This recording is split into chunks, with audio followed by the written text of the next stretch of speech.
Hey guys, bem-vindos ao canal Thay na Lua. Não, o vídeo de hoje não é pra falar sobre o meu cabelo, mas olha, vocês já podem perceber que tem alguma coisa diferente aqui, né? Sim, gente, estou passando pela transição capilar e pretendo fazer uma série aqui no canal contando só disso, mas o assunto de hoje não é esse, né? O vídeo vai ser sim sobre a minha história com o Xande, como a gente se conheceu, e o vídeo já tá gravado, só que eu percebi que eu não foquei em um assunto que foi assim, o que mais nos deu força pra continuar no nosso relacionamento, e eu achei de extrema importância fazer um vídeo extra pra falar sobre isso, porque assim, eu acredito que se não fosse por isso, talvez nada do que aconteceu teria de fato acontecido, que foi a nossa fé em Deus, que ajudou muito para que a gente tivesse forças, para que a gente tivesse a resposta, a direção do que fazer nesse relacionamento, né? Eu até não foquei tanto porque eu acredito que todo mundo tem a liberdade de acreditar no que quer, mas assim, essa é a minha história com ele, então acho que faz parte, acho que vocês merecem saber, né, o fato principal que nos deu a base pro nosso relacionamento, que foi, né, a nossa fé, a nossa confiança em Deus. Quando a gente viu que realmente a gente queria estar junto, eu falei, Xan, pra gente ter certeza disso, eu quero muito que a gente comece a orar juntos e que a gente receba a resposta de Deus de que é pra ser, entendeu? E eu sempre tive um relacionamento com Deus, né? Mesmo às vezes não tendo tempo de ir na igreja, eu sempre busquei ter um relacionamento com Deus. E ele, por mais que ele não fosse também, a igreja não tivesse tanto esse relacionamento próximo com Deus, ele super topou, falou, não, eu concordo, vamos começar a orar. E ele era até bem tímido, e eu também, porque eu nunca tinha orado em inglês. Mas eu comecei orando, né? Eu falava, cara, é só traduzir, não tem mistério, né? Você não precisa fazer a oração pra falar com Deus, é só você conversar mesmo, como se ele fosse seu amigo. E foi isso que eu comecei a fazer com ele no telefone. Um dia eu orava, outro dia ele orava. E isso, gente, deu uma força enorme pra gente, porque a gente viu que as coisas estavam começando a acontecer, a gente viu os sinais e eu acredito muito nisso. E acho que se... Eu até me emociono um pouco falando sobre isso. Mas eu acho que se a gente não tivesse né, essa fé, essa confiança, eu acho que nada do que aconteceu teria acontecido. E assim, foi muito importante em cada fase do nosso relacionamento, entendeu? Desde o momento que a gente viu que a gente ia conseguir se encontrar pessoalmente e até depois, porque depois que a gente se viu, parece que foi pior, porque eu tinha certeza que era com ele que eu queria ficar e ele também. E aí a gente precisou de mais forças pra continuar nessa, né? Tipo, a gente vai ter que seguir com isso. E principalmente na questão da família. A questão da família foi essencial. Foi quando eu vi o quanto Deus estava com a gente. Porque eu tava com muito medo de como que ia ser a reação da família dele, como que a gente ia se relacionar. E cara, foi muito de Deus, gente. Vocês não têm noção. Foi muito de Deus. Porque eu simplesmente não consigo explicar, mas assim, eu conseguia ver que tinha uma força divina, algo em cima da gente. Que fez com que tudo fosse perfeito, entendeu? Que fez com que eu me desse muito bem com a mãe dele. E ela também sentiu isso, a irmã dele também sentiu isso. Então, enfim, eu não vou nem conseguir falar, eu acho que vou ter que fazer um vídeo só falando sobre o quão especial, o quão bom foi ter conhecido a família dele, que eu realmente não tava esperando aquilo. E eu sou muito grata a Deus, eu não poderia deixar de mencionar sobre ele, sobre o meu relacionamento com ele nesse vídeo, porque ele esteve presente o tempo todo, gente, desde o momento que eu conheci Xan, entendeu? Xan é um menino muito, muito, muito especial.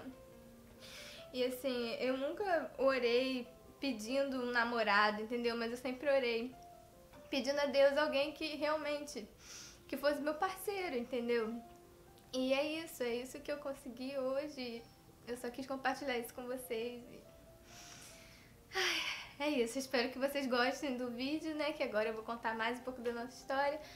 Mas é isso, é muito importante, seja lá o que vocês acreditem, isso foi o que nos deu base e certeza de que a gente devia seguir em frente com o nosso relacionamento, entendeu? Foi essa resposta de Deus que eu precisava e hoje em dia eu tenho, e eu não tenho explicações, enfim. Espero que vocês gostem do vídeo, gente. Tchau!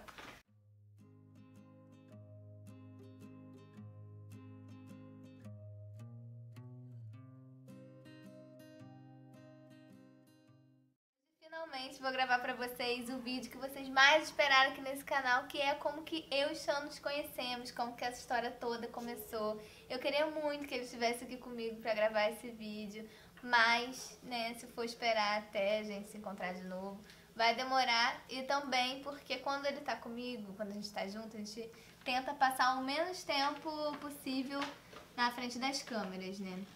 Então eu vou gravar sozinha, mas a gente já conversou sobre o que a gente vai falar, o que eu deveria falar, então basicamente o que eu vou estar falando pra vocês, ele concorda comigo, tá? Então vamos lá, como que começou, tá, essa história toda? Então, foi em dezembro de 2014, eu tinha 17 anos e o Sean tinha 23, eu tinha acabado de terminar o ensino médio e ele a faculdade, ele fez ciência da computação, então ambos estavam com tempo livre. E eu estava terminando meu curso de inglês, ou seja, eu estava naquela parte que eu precisava praticar, botar o inglês pra fora. E eu tinha muita vergonha disso, né? Porque eu acho que com todo mundo que tá aprendendo uma língua é assim. Primeiro você aprende, né, na teoria, tudo, você sabe ler, você sabe entender, mas o falar é a pior parte.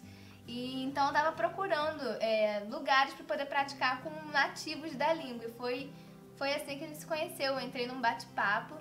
E lá ele estava. Antes de vocês me perguntarem, tá, qual era o nome desse chat, qual é o nome desse bate-papo, eu e Sean, a gente concordou em não falar o nome do site, porque a gente acha que da mesma forma que pode ser muito legal, que pode dar super certo, igual deu pra gente, pode também dar super errado. Então, eu não vou falar o site, porque eu não quero influenciar ninguém a entrar nesses sites de relacionamento. Nem era um site de relacionamento, era um bate-papo normal mesmo, mas eu não quero influenciar ninguém a conhecer pessoas assim de outros lugares que você não tem contato, porque pode ser muito perigoso. Mas quem quer uma dica, tem um site que eu acho muito legal, que é o iTalk, que você pode conversar com professores nativos, aí vocês trocam uma experiência mais segura, mais legal. Mas enfim, foi assim, foi num chat que a gente se conheceu. E aí eu conseguia ver ele pela webcam e ele tava muito tímido, ele tava comendo um biscoito, um cereal chamado Apple Jacks, e ele não quis falar comigo, gente. E ele não falou oi pra mim, eu que fui a primeira a chegar e falar hey. E aí ele falou hey e a gente começou a conversar. Eu não lembro muito da conversa, mas eu lembro que a gente conversou sobre pratos tradicionais do Brasil. Ele também queria saber como que eram os meninos aqui no Brasil, foi ali que eu vi que ele tinha um leve interesse, mas assim, nada muito sério. E como já era tarde, porque foi à noite que a gente conversou, eu falei, deixa o seu WhatsApp que depois a gente conversa, que eu vou dormir. Aí ele perguntou, WhatsApp? O que é isso? Aí eu vi que o WhatsApp não era tão popular igual é aqui no Brasil, né? Aí ele foi, baixou o WhatsApp, porque ele não tinha, e aí salvou meu contato e a gente começou a conversar. E aí, né, foi assim, conversava todo dia, porque eu só tava tendo meu curso de inglês e meu pré-vestibular, se eu não me engano, na época, como obrigações, né? E nisso de falar todo dia, a gente foi criando uma amizade forte, começamos a trocar sedex, que ele viu os biscoitos, doces que ele mais gostava nos Estados Unidos, falou, eu posso te mandar, e eu fiz a mesma coisa, mandei amendoim, paçoca, mariola, havaianas.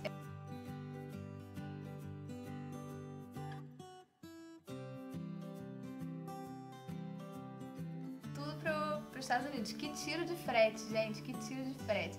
E foi aí que minha mãe, minha irmã começou a ver que alguma coisa estava acontecendo, mas ninguém levava muito a sério, né? Inclusive minhas amigas, ninguém levava muito a sério, porque, gente, nem eu, né? Tipo, pra mim ele era só um amigo, não achava que ele era, ai meu Deus, vai ser o príncipe da minha vida, quem diria, né, gente? Se tornou meu príncipe. Tá ouvindo, cara? Tô. Que Que merda! Tá ruim? Não! Que merda falando? Ele é o príncipe da minha vida. Ah, para. E aí depois de uns 6 meses, mais ou menos, conversando diariamente, a gente parou pra pensar, cara, o que que tá acontecendo? Porque a gente viu que a gente tava ficando cada vez mais próximos. E aí a gente caiu na real e falou, cara, ele falou na verdade, você tá no Brasil, tô nos Estados Unidos, isso não vai dar certo, vamos, né, relaxar os nossos corações. Ele até falou a frase, don't let your feelings take over, que eu nunca vou esquecer essa frase, que é tipo, não deixe seus sentimentos se aflorarem. Eu sempre jogo essa frase na cara dele hoje em dia e falo, né, querido, não deixe seus sentimentos aflorarem, nós não estamos, não é mesmo? E depois disso a gente deu uma leve distanciada. Só que o que acontece? Depois que passou um tempo que ele falou essa frase, eu não aguentei, porque eu vi que eu, Tayane, não estava mais conseguindo nem conversar direito com outros meninos, porque eu tava realmente gostando dele, sabe? E aí eu falei, cara, eu tenho que falar. E aí eu falei pra ele tudo, como que eu tava me sentindo, e ele super correspondeu. Mas na manhã seguinte ele falou, Thay, eu não quero continuar falando pra você que eu gosto muito de você, que eu quero ficar com você, porque eu ainda não tenho certeza, então acho melhor não ficar alimentando. E aí foi uma faca no meu coração que eu falei, não acredito. E aí eu parei também, não fiquei babando ele também, deixei quieto, entendeu? Mas fiquei chateada. Mas por outro lado eu pensei, cara, pelo menos ele foi sincero, então eu sei que se algum dia ele vier falar pra mim, de verdade, eu sei que vai ser real, entendeu? Então, um dia aleatório, né, que a gente tava conversando sobre outra coisa, que não tinha nada a ver, ele foi e se declarou pra mim, assim, quando eu menos esperava, eu fiquei quieta no telefone, ele ficou tipo, Thay, você tá aí? E eu tava passando mal, aí eu fiquei muito feliz, que tipo, finalmente, né, estávamos correspondidos, e aí tivemos que pensar, e agora? O que vamos fazer? Essa parte eu acabei esquecendo de mencionar, né, que eu pulei, mas também a nossa conversa antes era só no WhatsApp, só digitando, entendeu? Porque eu ainda não tinha muita segurança pra falar, entendeu? Mas o meu objetivo era exatamente perder esse medo, e nisso ele foi muito importante, né, pra eu desenvolver meu inglês, porque ele que me incentivou a soltar tudo aquilo que eu tinha aprendido durante 6 anos de curso, né? Porque ele já não gosta muito de digitar. Ele falou assim, posso te ligar no Skype? E a gente nem ficava muito na webcam, era só voz mesmo. E aí eu falei, pode, mas com muito medo, entendeu? Eu usava ainda muito o Google Tradutor, socorro. Mas assim, foi durante esse tempo, conversando com ele diariamente, que meu inglês deu uma melhoradinha. Aí tá, gente. Aí depois que a gente tinha correspondido um sentimento do outro, que a gente começou a pensar, e agora, como que a gente vai fazer pra isso dar certo, né? Até então, eu não tinha falado com os meus pais, nem ele tinha falado com os pais dele. Mas a gente pensou primeiro na gente, sabe? Tipo, primeiro vamos ver como que vamos fazer eu e você pra se encontrar, pra gente ver se é isso mesmo, porque tem muito disso, de pelo celular, virtualmente ser uma coisa e pessoalmente ser outra, então a gente queria ter certeza se o que a gente tinha era realmente o que a gente tinha pelo telefone, entendeu? Então tivemos esse cuidado de pensar primeiro na gente e depois em como que a gente ia resolver com as nossas famílias, entendeu? Mas minha mãe sabia, né, porque ela via conversando e via tocando Sedex. Então, no fundo, assim, sabia que tinha alguma coisa acontecendo, mas ninguém levava muito a sério por ele estar em outro país, né? E aí, ele ficou, tipo assim, e agora? A gente tá namorando? Eu falei, namorando não, querido, porque você não me pediu namoro. Ele ficou assim, mas... Eu falei, não tem mais. Aqui no Brasil, quando você quer namorar alguém, você tem que pedir a pessoa em namoro. E aí, ele foi no telefone mesmo e falou assim, então tá, você quer namorar comigo? Eu falei, assim? Pelo telefone, nada disso não, que eu sou pisciana. Vou mandar um avião passando com a faixa, assim, mentira, né? Mas é sério, é isso que eu espero, né? A gente tem que parar com essas expectativas. Mas aí, enfim, depois de 1 ano e 3 meses, se eu não me engano, dessa conversa, disso tudo já, ele, em um dos Sedex que ele me mandou, ele mandou no meio dos doces uma carta, e nessa carta vinha escrito assim, para os olhos de Thay única, em português, gente, eu fiquei morta, falei, não acredito, que fofo, para os olhos de Thay única. E aí eu e as meninas da República, a gente ficou super olhando aquela frase, pensando, nossa, que legal, ele quis dizer, nossa, seus olhos são únicos, interpretamos de várias formas. E aí quando eu fui falar sobre isso com ele disse, não, eu quis dizer confidencial, entendeu? Só para os meus olhos verem, é isso que ele queria dizer. Só que provavelmente ele colocou a frase no Google Tradutor e eu entendi de uma forma totalmente diferente. Mas ok, deixa eu continuar pensando que foi, né, uma coisa romântica, linda. E aí nessa carta ele vinha, né, me pedindo namoro, e foi um dia depois do meu aniversário, foi bem assim, fofinho. Eu não tenho mais o vídeo, senão eu colocaria aqui pra vocês verem de quando eu tava lendo a carta. Mas aí foi isso, aí eu aceitei, né, e começamos a planejar como que a gente ia se ver, que ainda tava muito distante, porque precisava juntar dinheiro, né, gente? A viagem é cara, só que aí depois de 2 anos, 7 meses, foi até quando eu postei o vídeo pra vocês, eu falei que foi esse tempo que demorou, né? Ou seja, a gente começou a namorar depois de 1 ano e 3 meses conversando, e aí só depois de mais um ano que a gente finalmente se encontrou pessoalmente, né? Que foi aquele encontro, né? Tão esperado. Aí vocês me perguntam, e aí, o que você esperava? Era aquilo que você pensava? Eu fiquei com muita vergonha, gente, falo pra vocês. Fiquei com muita vergonha. Que é muito estranho você ver uma pessoa só pela internet e depois a pessoa tá ali em carne e osso na sua frente, entendeu? Mas eu fiquei muito feliz, entendeu? Eu fiquei nervosa e feliz. E é isso, essa é a nossa história, espero que vocês tenham gostado. Agora a gente tá, né, correndo atrás pra continuar se vendo pelo menos 2 vezes no ano. Mas é complicado, tem a faculdade, ele também tem um trabalho, a questão do dinheiro ainda é muito, implica muito ainda no nosso relacionamento, mas espero que um dia, né, não tenha mais esse problema, que a gente consiga resolver essa questão da distância. Eu vou fazer um vídeo respondendo as perguntas de vocês e também falar como que foi pra contar pra família, né? E aí, quando ele veio, minha família já sabia, sério, que a gente tava junto, porque eu tive que chegar e falar, olha, lembra aquele menininho que vocês viram trocando Sedex? Então, é de verdade, ele vai vir pro Brasil e eu quero que vocês conheçam ele. E ele é meu primeiro namorado, né? Então, minha família sabia que na hora que eu começasse a conversar com alguém que ia ser sério, entendeu? E com ele também foi a mesma coisa, mas aí no vídeo da família eu conto melhor essa história. Espero que vocês tenham gostado. Vou deixar aqui meu Instagram pra vocês irem lá acompanhar as postagens, né? Porque eu sempre tô colocando enquetes, interagindo com vocês. Vou deixar também a página do canal aqui embaixo. E é isso, gente. Beijo e até a próxima.